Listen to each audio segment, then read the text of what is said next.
Goeiemôre, baie welkom by vanoggend se saamwees. Ons is in 'n wonderlike tyd. Ons is in Paastyd, die tyd waar ons regtig sommer net opnuut weer herinner word aan wat Jesus vir ons gedoen het, die oorwinning wat hy vir ons behaal het. Ja, ek is so 'n bietjie weer daar in Johannes 20 rond. Ek blaai daar na Johannes 20 vers 26, Jesus en Thomas, die bekende verhaal wat ons baie goed ken.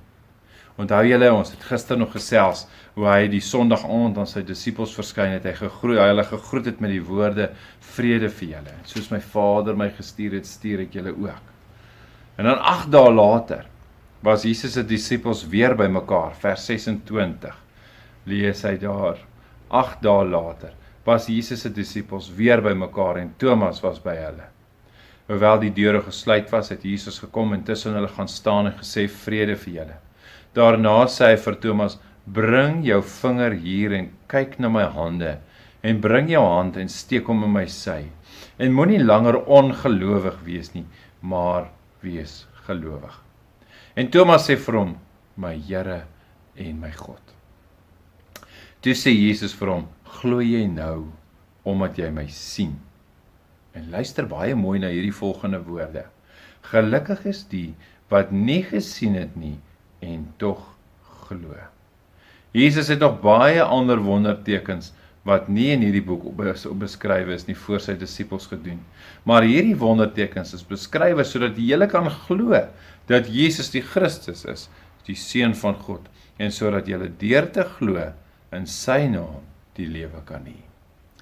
Hoor baie mooi, hoe kosbaar eintlik was dit net nie. Hierdie woorde, Thomas wat natuurlik 8 dae van tevore gesê het, ek glo nie wat julle vir my vertel nie, as ek dit self sien, sal ek dit glo. Ek dink aan die hoeveelheid kunswerke oor hierdie verskyning na Jesus se opstanding van Thomas, daar net nie in die wêreld is nie.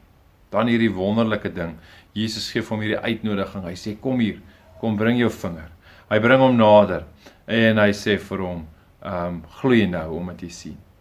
En dan dis eintlik so mooi, want in Johannes is daar nie 'n baie duidelike teken oor wat het Thomas toe gedoen nie. Het hy toe sy vinger daar gesit of het hy nie? Daar word nie melding gemaak hier nie. En dan hierdie mooi ding, waar hy 'n belydenis maak. Hy wat Thomas is, maak 'n belydenis, my Here en my God. Die gedeelte wat ek graag wil hê jy moet hoor vanoggend is, gelukkig is die wat glo en dit nie gesien het nie. Nee, die vraag is eintlik vanoggend as jy hierna luister, hoe gelukkig is jy? Hoe gelukkig is jy? Gelukkig is jy in jou lewe? En hoe gelukkig is jy wat hierdie belydenis maak, wat sê die Here en my God? Glo jy nou omdat jy my sien? En dan hierdie mooi reaksie wat Jesus gee. Gelukkig is die wat nie gesien het nie en tog glo. Mag jy jouself vandag as baie gelukkig beskou, as jy dit glo en dit tog nie gesien het nie. Kom ons bid saam. Here ons Here, baie dankie, dat ek opgewonde mag wees en dankbaar mag wees, omdat ek myself as gelukkig mag beskou. Om saam met my medegelowiges te glo, dat U is my Here en my God, al het ek dit nie gesien nie. Dankie dat dit my lewe verander het, en dat ek nooit weer dieselfde sal wees nie.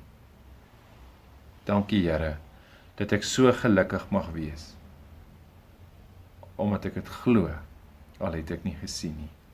U is my Here, U is my God. Amen. Mag jy 'n mooi en 'n geseënde dag hê. Mag die opgestaande Here in jou hart leef, en mag dit so hierdie belydenis gestalte in jou lewe vind. Want jy's baie gelukkig. Mooi bly.